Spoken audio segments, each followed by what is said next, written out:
მდგომარეობა არის უკიდურესად საფრთხის შემცველი, შეიძლება გამეორდეს შოვის ტრაგედია, თქვენც ხედავთ რა მდგომარეობა, საათებში იცვლება მდგომარეობა. სოფელ ფამფალეთში მოსახლეობა შველას ითხოვს.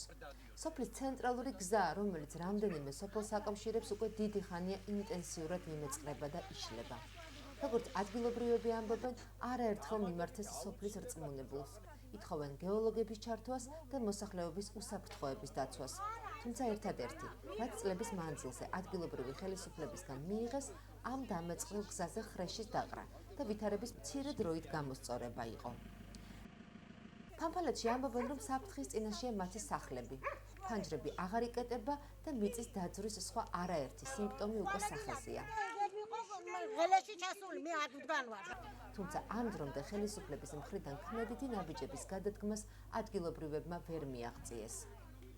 მდგომარეობა არის უკიდურესად საფრთხის შემცველი, შეიძლება გამეორდეს შოვის ტრაგედია, თქვენც ხედავთ რა მდგომარეობა, საათებში იცვლება მდგომარეობა და არ ვიცი, ვერ გეტყვით, იმდენად აღელვებული ვარ და იმდენად დაშინებული ვარ, რომ ერთადერთი ვარ ღვთის ანაბარად. და კიდევ ერთხელ დიდი მადლობა, რომ თქვენ დაგვეხმარეთ ფართო საზოგადოებამ გაიგოს. პირველი ჩვენი მოთხოვნა არის, რომ გეოლოგები ჩამოვიდნენ და დადონ დასკვნა. შეიძლება თუ არა საერთოდ აქ ცხოვრება. პირველი ეს არის მნიშვნელოვანი.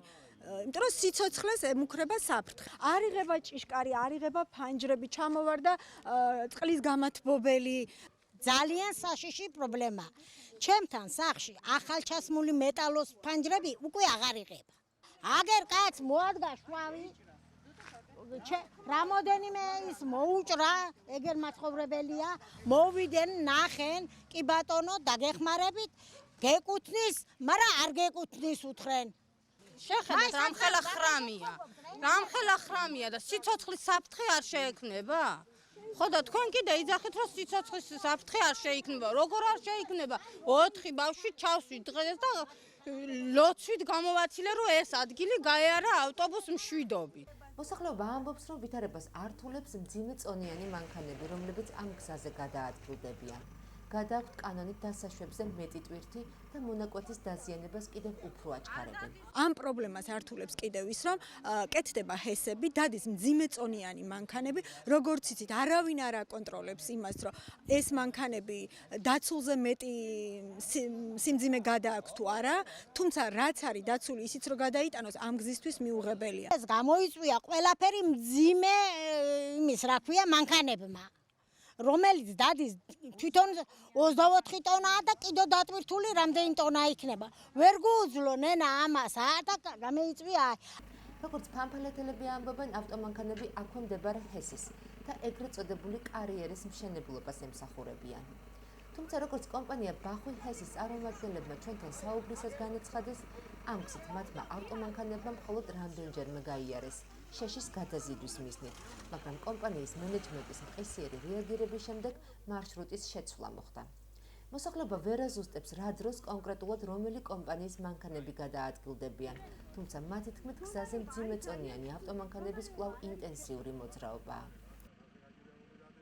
მას შემდეგ, რაც აღნიშნულ თემაზე საუბარი მოქალაქეებმა სოციალურ ქსელში დაიწყეს და ვითარების გაშუქება მედიამ დაიწყო, ოზურგეთის მერის მოადგილე ადგილზე მხოლოდ ამ ყველაფრის შემდეგ მოვიდა. ნიკა ბოლქვაძეს არ აღმოაჩნდა არც ერთი კონკრეტული პასუხი შექმნილ ვითარებასთან დაკავშირებით და საქმეში, რომ გეოლოგების ჩართვა აუცილებელია, ამ დასკვნამდე მოსახლეობასთან დიალოგისას მივიდა.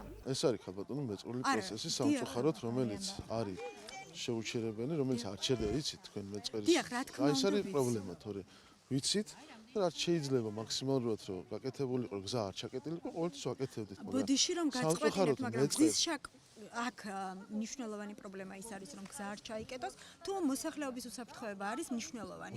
მე მაინტერესებს თქვენი აზრი. მოსახლეობის უსაფრთხოებას თქვენ რას გულისხმობთ? მოსახლეობის უსაფრთხოებას იმას გულისხმობ, რომ მიგვემართა გეოლოგიის სამსახურისთვის, გეოლოგებს დაედოთ დასკვნა და მათ ეთქვათ, შეიძლება თუ არა განუსაზღვრელი ტონობით ქვიშის დაყრა ეროზიული ტიპის ნიადაგზე, რომელიც კიდევ უფრო ხელს შეუწყობდა უამინდობის დროს პროცესის წინ წასვლას. ეროზირებულ ადგილზე უნდა შეივსოს, რომ უფრო მეტი წყალი არ ჩავიდეს, რომ კიდევ უფრო არ დააზიანოს. ეს არის ამის პრევენცია, სხვა მეტი პრევენცია ამ ეტაპზე. გამორიცხული რომ გააკეთოთ. ერთი წუთით რა, გამოსავალი რა არის, მაგას ამ ეტაპზე ეხა ესე ერთი შეხედვით ვერ გეტყვით, ხო? რა ეშველება ამ მეწყვილ პროცესს რას რას თქვენ როგორ გონიათ რა ეშველება? მე რომ მეკითხებით, მე როგორ მეკითხებით ქალბატონო, მეწყვილ პროცესი რომელიც არ ჩერდება. არის პრობლემური. არა, ხალხი როგორ? ამ პრობლემის წინაშე უნდა იყვნენ და ასე ცხოვრება გააგრძელონ, ამას მეუბნებით? დავიძინოთ და ვეღარ გავიღვიძოთ. რატო ვერ გონიათ? დაუშვი ჩემი 4 აქ ცხოვრობ მე, ფანჯარას ვერ ვაღებ, კარს ვერ ვაღებ. ყველა სამსახური იქნება ჩართული, ვინც არის საჭირო.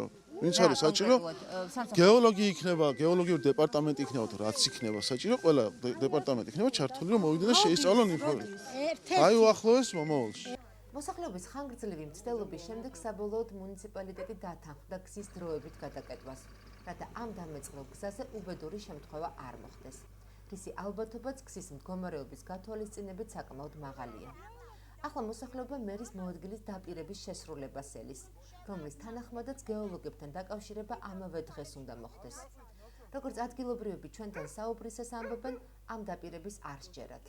როგორ განვითარდება მოვლენები უახლოეს დღეებში გახდება ცნობილი. ჩაკეტილი მონაკვეთის გამო შემოვლითი გზით სარგებლობა რამდენიმე სოფლის მოსახლეობას კიდევ რამდენხანს მოუწევს, საკმაოდ ბუნდოვანია.